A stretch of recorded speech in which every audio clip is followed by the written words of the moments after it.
पहले रहे ढेर मोटे अब दुबहर भइल बा का बताई एकर आदत बिगड़ गइल बा। अरे हो नते कहे सटत रे पहले रहे ढेर मोटे अब दुबहर भइल बा का बताई एकर आदत बिगड़ गइल बा। रोज चाना मीठा रेल के खियाबो तानी रे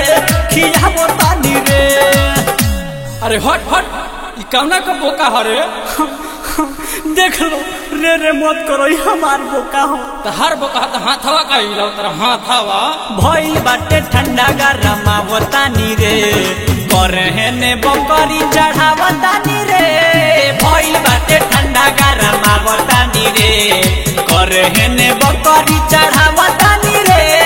भइल बाटे ठंडा गरमावतानी रे रह जो ना बोकावा चढ़ावतानी रे।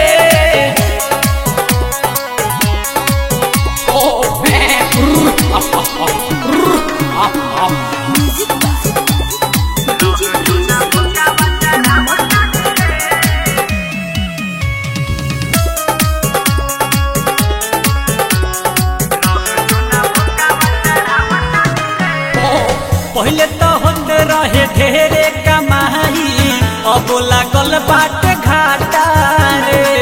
कमे जे रेट लगहिला पये कर काम न करे लकाटा रे। हाँ तो 100 रुपये बढ़ा के ले लो। पहले तो होते रहे ढेरे कमाई अब लागल बाट घाटा रे। कमे जे रेट लगहिला पये कर काम न करे लकाटा रे। अब तो धीरे धीरे मूड बनावतानी रे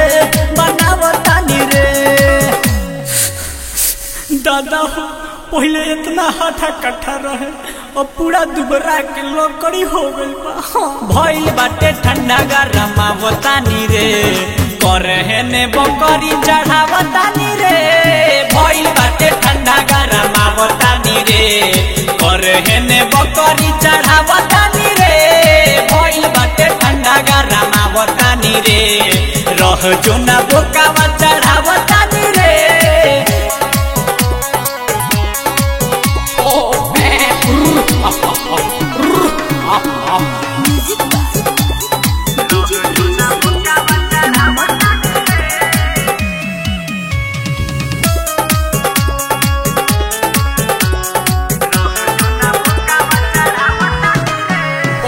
राइटर हरे राम कहिले चिहाई सुनी के कर हाला रे।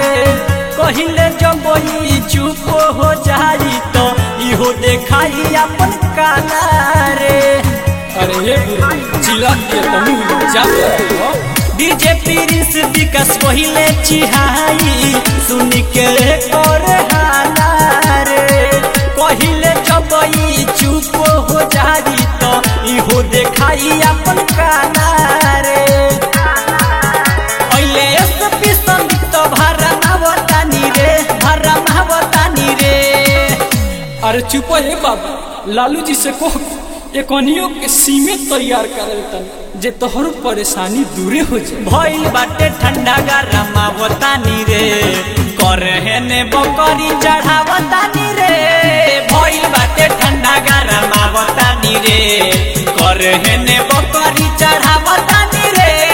भइल बाटे ठंडा गरमावतानी रे रह जो ना बोकावा